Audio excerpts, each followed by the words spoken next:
Hi guys, Robert Optimal Bodies, sponsored by Damn Fitness. Check them out, damnfitness.com. Give them a like on Facebook. Quote Rob10, get 10% off some decent gym clothing. Okay, we're going to talk about rest days. Might seem like really simple subject, but I think a lot of people abuse the amount of time they spend in the gym. They think more is better, which it is a hard scenario to get into because some people might go from completely sedentary and then they'll start going to the gym and they think they need to do it every day, otherwise they're not working hard enough.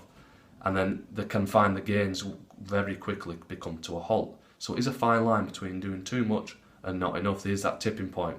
More is not always better when it comes to physiology and the human body, exercise and nutrition. So when you train, you're catabolic, which means you're breaking tissue down, which makes sense. In your brain, it's not much difference to having an argument or you're stressed in traffic.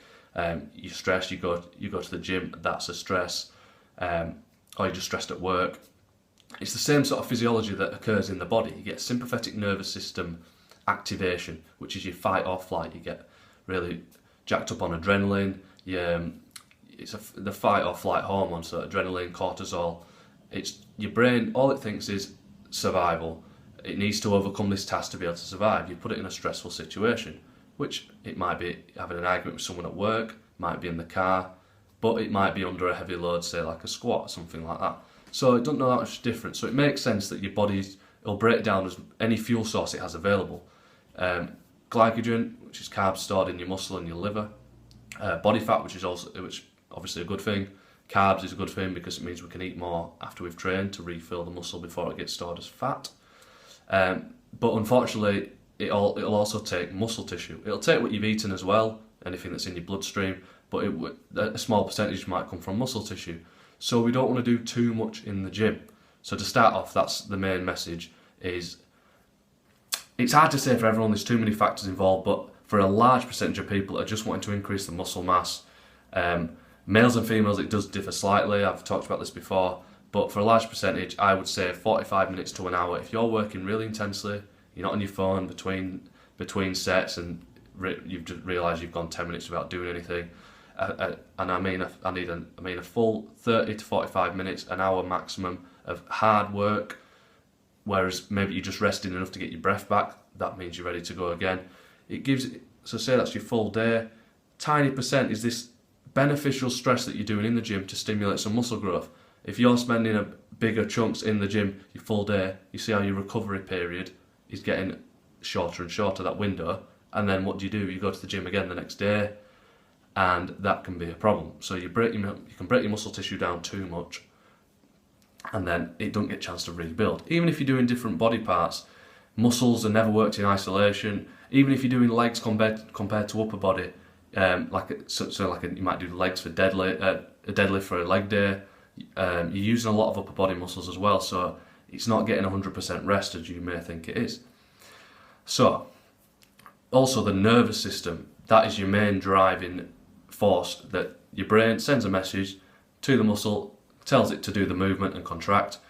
Your nervous system works very hard every time you step in the gym. So even though you're giving your upper body a rest and you might go do your lower body the next day, your nervous system isn't getting that big rest. And a brutal session can take up to 10 days to fully recover your nervous system. If you're never having them couple of days off a week, you're not giving it a chance to recover. So that I do recommend.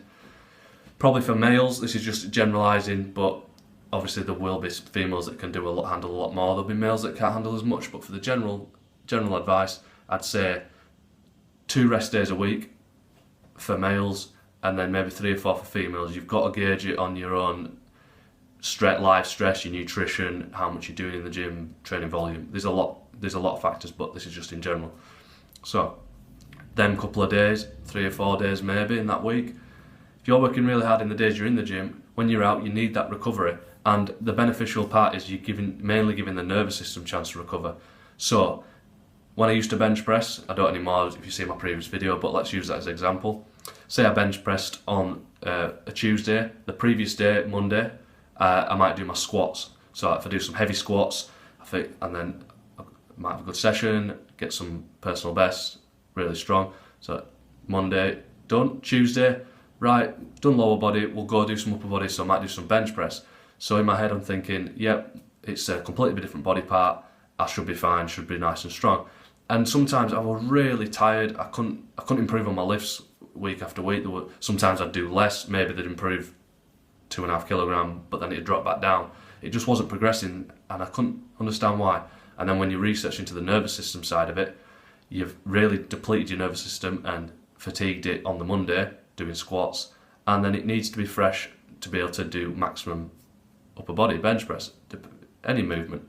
So on the Tuesday, it wasn't fresh, and I wasn't able to activate the muscle as it should be because the nervous system wasn't firing. If you can't do that, say you're at benching 100 kilogram, but you're doing that every week, your body's not going to adapt because it's already adapted to doing 100 kilo.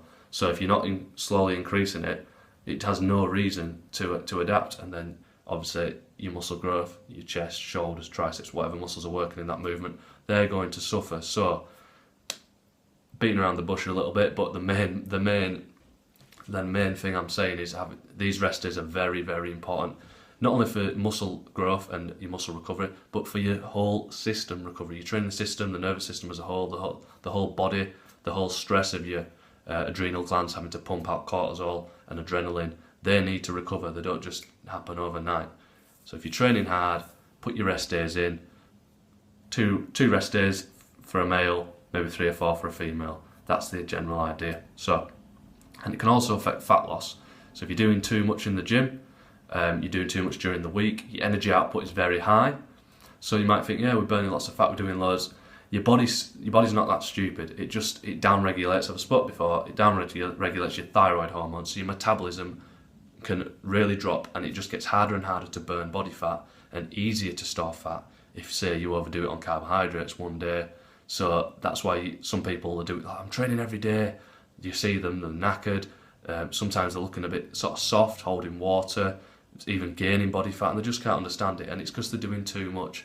Them sort of people, take at least 3 or 4 days off. Start again. Get a good, sensible program it's not ruining your body. It's building your body up. That's the reason we're doing it. We want to be healthy.